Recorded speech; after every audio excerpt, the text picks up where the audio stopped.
A bipartisan campaign was launched this week opposing Amendment 69, the proposed single-payer health insurance plan that will appear on this November's ballot. Republican State Treasurer Walker Stapleton and former Democratic Governor Bill Ritter came out against the initiative, citing that the 10% proposed payroll tax would burden citizens.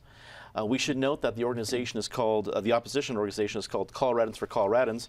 So, David, apparently Coloradans Against Canadians was taken or something like that. It's a rather silly name, I think. Are you surprised by this bipartisan effort? Not surprised that it's bipartisan because as they say, the economics of it are catastrophically bad. But to have such a prominent leader as former Governor Ritter, I think it's huge. That's a game changer. And there's going to be a lot of voters who say, I can't drill down to all these pros and cons and the budget items and things like that. But when I see a guy like Bill Ritter, who is no small government, put the government in the bathtub and drown it kind of guy, when he says this isn't going to work and it's actually going to be very harmful, I think that will and should convince a lot of swing voters. This was tried in Vermont and repealed after it failed there. And there have been similar things like that. The Tennessee 10 Care initiative in Tennessee, they tried that for a while. The state government, do you think the Department of Human Services is doing a good job on its fairly small, finite amount of stuff it's got to manage?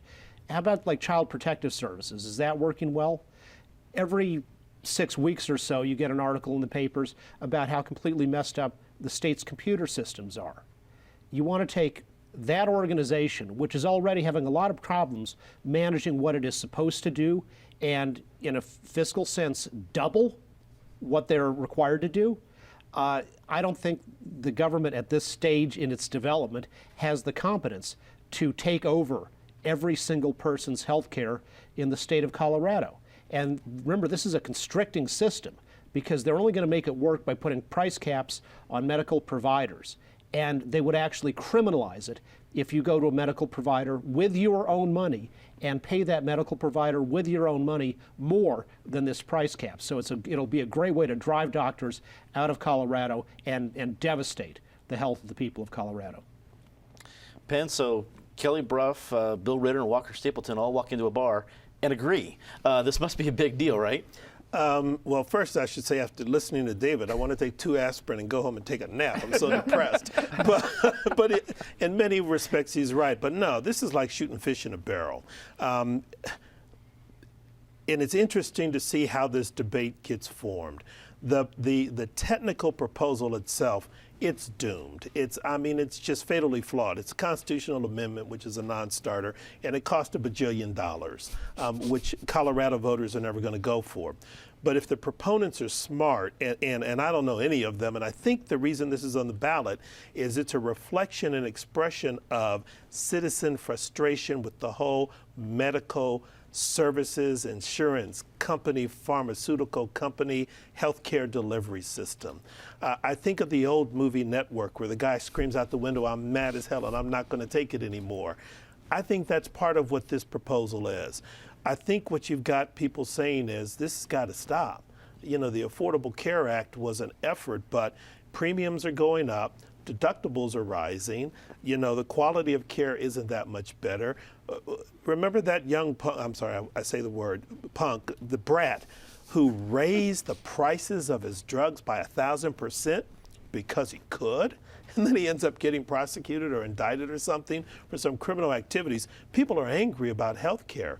And while this proposal may not pass, I think those who are opposed to it and sort of go front and center, they ought to be prepared for the conversation, which is going to say it's not just enough to say no, you're going to have to say what's the reasonable alternative to begin to solve this massive problem.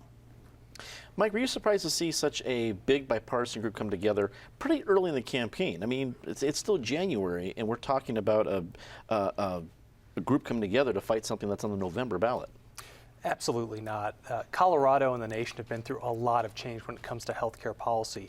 In Colorado, we had the Senate Bill 208 Commission, all the way through the actual implementation of the Affordable Care Act. Regardless of the merits of this, it's a tough sell to scrap the system yet again and start over. Right.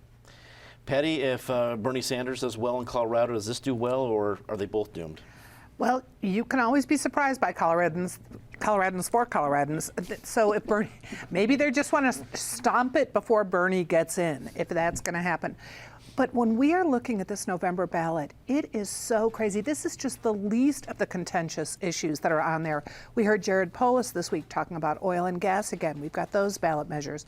We've got the right to die measure that's going to come up. That's going to be an incredible one. So just get ready to spend a lot of time filling out your ballot. Whether or not you're voting for Bernie, you're going to be dealing with a lot of Colorado issues in come November.